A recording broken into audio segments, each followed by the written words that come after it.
Bismillah, Assalamualaikum warahmatullahi wabarakatuh. Perkenalkan, saya Rudi akan memberikan presentasi terkait dengan tugas penjelasan video di modul ke-9, 10, 11, dan 12 di pembelajaran konsep dasar IPS untuk SD. Baik, yang pertama akan saya jelaskan tentang di modul ke-9, yaitu tentang konsep dasar politik dan pemerintahan.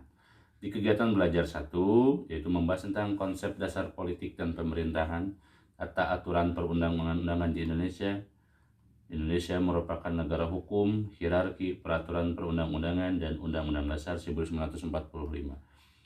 Berikutnya di kegiatan belajar kedua pada modul ke-9, yaitu menerangkan tentang prinsip-prinsip dasar pemerintahan, prinsip-prinsip penyelenggaraan negara, kedudukan, fungsi, dan kewenangan lembaga-lembaga negara, terakhir konsep otonomi daerah.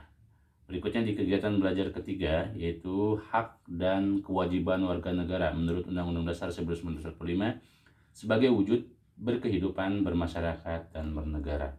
Berikutnya lanjut ke modul 10, yaitu sikap masyarakat terhadap perubahan sosial. Di kegiatan belajar kesatunya, yaitu tentang informasi, perubahan sikap, dan perubahan sosial, informasi dan pembentukan sikap, perubahan sikap, dan perubahan sosial. Kegiatan belajar kedua yaitu membahas tentang kontrol sosial, apa itu pengertian kontrol sosial dan sumber kontrol sosial. Berikutnya di modul 11, yaitu menjelaskan tentang model-model pembelajaran konsep dasar IPS yang kreatif, inovatif, dan menyenangkan.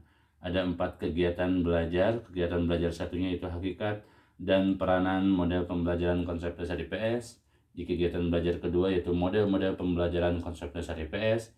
Kegiatan belajar ketiga yaitu implementasi model-model pembelajaran konsep dasar IPS.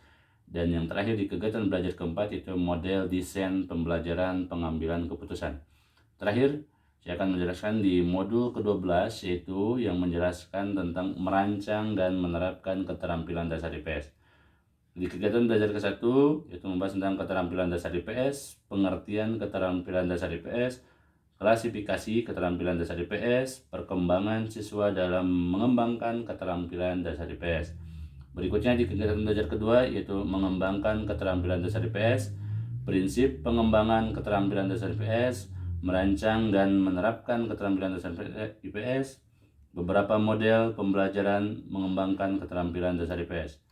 Terakhir, kegiatan belajar ketiga pada modul ke-12 yaitu membahas tentang pembelajaran IPS terpadu, konsep dasar dan jenis-jenis pembelajaran terpadu, keunggulan dan kelemahan pembelajaran terpadu dalam ilmu pengetahuan sosial IPS. Demikian presentasi yang saya dapat sampaikan. Terima kasih. Assalamualaikum warahmatullahi wabarakatuh.